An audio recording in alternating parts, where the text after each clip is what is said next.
just let you teach our audience here at the end of our chat, and in an area we call the Rising Tide Micro Course, and we're really trying to build a library of experts and just giving just kind of a almost like a lead magnet into their areas of expertise. But man, you've got the floor. If you want to use the whiteboard, you use whatever you want to, but take the next few minutes and just share with our listeners something related to your zone of genius. Perfect. Well, what I'm going to share with you is about AMO. This is my acronym that I use to describe any sort of approach that you do into any sort of social media advertising. So AMO, it stands for your audience, your message, and your offer. Now, the audience is really the reason that we're willing to pay LinkedIn prices. It's the reason we come to LinkedIn, because they have our audience. And so if you figure out who your persona is that you want to go after, you can narrow in quite well with the targeting there. The next part is the message. And this is when someone sees your ad, what are they seeing? What's the image? What's the ad copy you've included? What type of ad format are you using? And that's all well and good, but the O part is by far the most important of these table stakes, and that is your offer. Now, the reason why I bring up offers, if you put an ad up on any social media platform, LinkedIn especially, that just says, here's what we do, click here to talk to our high pressure sales rep, no one in the world is going to click that ad. And so if you want to get interaction, if you want to get a lead from your ideal type of customer, you need to provide value first. So the way that we do that is through what I'll call gated content in this case. Many people may look at a hard sell kind of offer and go, ooh, that doesn't work. Let's go to the polar opposite. Well, the polar opposite is spending LinkedIn money, let's call it $6 to $9 a click, to get someone to read one of your blog posts or to view an infographic. But those are assets that have inherently very low conversion rates. So you're being the good guy or good gal out there doing this, just providing value without asking for anything in return. But at some point, you're going to have to come to grips with the fact that you just spent $1,000 and you got one lead out of it. So where you really want to be is kind of in between the extremes, where you're providing significant value to someone. In exchange, they're giving you their email address. So you may ask, well, what kind of content works? We have all kinds of different lead magnets that work really well in business to business. There's like free checklists, free cheat sheets, a free webinar or an in-person event, a free guide, an ebook, things like that. They all tend to work pretty well. There isn't really a best one out there. I can think of what it really comes down to is you solve a pain point for someone. So if your asset, whatever it is, whether it's a one-page cheat sheet or a 48-page ebook or an hour-long webinar, however you say you're going to solve that problem, people will tune in and they'll want to convert. So what you want to do first is go and figure out what that pain point is. Survey, talk to your sales reps who are working with these people all day long. But go and find out what the pain points are that they're experiencing or what major curiosities they have that you can solve. Go and create a piece of content around that, whatever makes sense, and then try releasing that as a gated offer. And if you've really hit the nail on the head, really solved a pain point for them or hit on a problem that they're just screaming that it's keeping them up at night, they will love you for it. They will engage at a really high rate, which will bring your cost per conversion way down. And then your goal, you've now brought them to the water. You've brought the horse to the water, but you can't make them drink. Now you've got them to the water, and then your job as a sales team and as a marketing follow-up and nurture sequence, you are going to be reaching out to those people and trying to start a conversation that turns into a relationship that then turns into a sales potential conversation.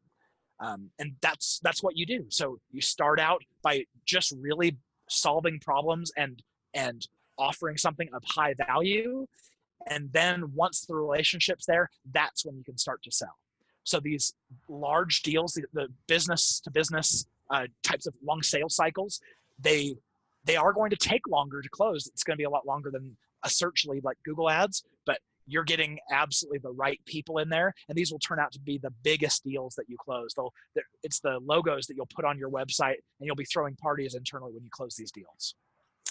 And I love the way that just very clearly and concisely talk about, and really on any platform, but specifically on LinkedIn, and even, I mean, these three table legs that you mentioned, the audience, the message, and the offer. I mean, all three are very important, but it's very clear the way you outlined that was, hey, you can clearly define your audience, you can clearly define the message, but if the offer does not cause them to act, if there's nothing that leads them into the top end of the funnel, then it's complete waste of time. And it's almost like you can miss a little bit on the first two, but if you miss on the third one, that's a strikeout.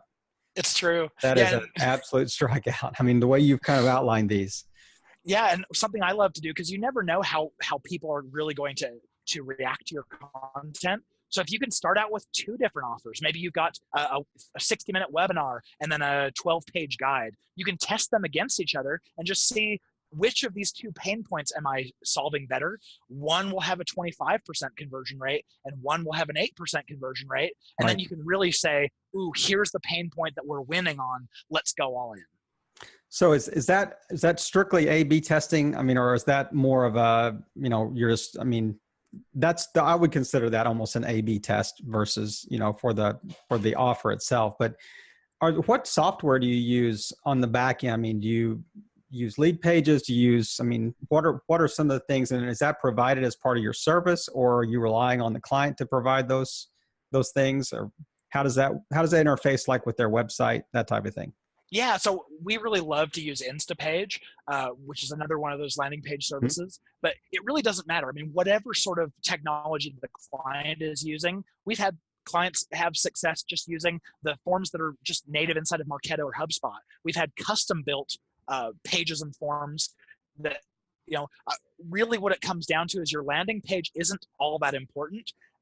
It's the promise of the offer. By downloading this, by giving me this information, you're going to be able to solve a pain point that you couldn't solve any other way. I'm going to give you insights into how to make your life easier. And if the landing page is a little bit hard to convert on, or it's not communicating it properly, it's still probably going to perform pretty well. So it really has to come down to make sure the offer's good, and then everything else can fall into place. I love the way that you kind of ended that. I mean, what a way to tie up our micro course here. I mean, you started and you ended, you had the sandwich with the meat in the middle, exactly how I aim for this to happen, for sure. Is there anything that I haven't asked you about that you think would be a value to our listeners, specifically to LinkedIn, or, services you provide? And then, man, you just tell us where the best place to find you is as we wrap up here today. Sure thing. Well, if any of you are really intrigued and want to start running LinkedIn ads by yourself, but maybe you can't afford or don't want to afford an agency like ours to run it for you, we came out with an offer, and it's the same 8-point checklist that we use to onboard new clients. And we just offer it for free to everyone who wants it, because here are the 8 things that you need in order to get started, whether you're using someone like us or not.